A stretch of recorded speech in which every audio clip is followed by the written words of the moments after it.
अस्सलाम वालेकुम friends, welcome back my channel cook with Mariam. बिस्मिल्लाहिर्रहमानिर्रहीम। आज हम बनाएंगे केले और खजूर का मिल्क शेक। यहाँ मैंने 2 अदद केले लिए, 5 मैंने खजूर ली थी जिसके अंदर की मैंने गुठली निकाल दी, अच्छे से धोकर साफ कर लिए मैंने।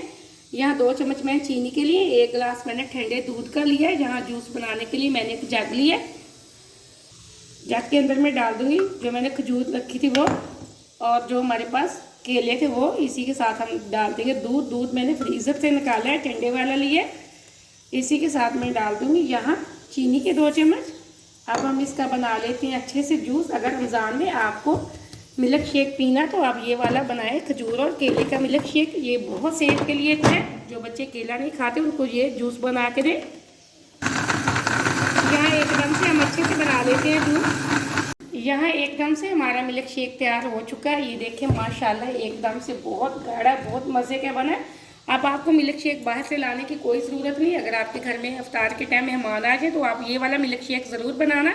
ये बहुत मज़े का बनता है, सेहत के लिए बहुत ही अच्छा है। एकदम से जल्दी में झटपट में बन के तैयार हो जाता है। आप अगर इसी दौरान चैनल पर नए तो चैनल को ज़रूर सब्सक्राइब करें, वीडियो को पूरा देखना और लाइक भी करना।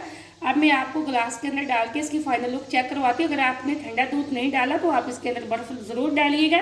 मैंने यहाँ फ्रीज़र का दूध लिया इसलिए मैंने बर्फ़ नहीं डाली। यहाँ मैंने गिलास के अंदर ये देखे मिल्क शेक डाल दिया। माशाल्लाह बहुत मज़े का बना है।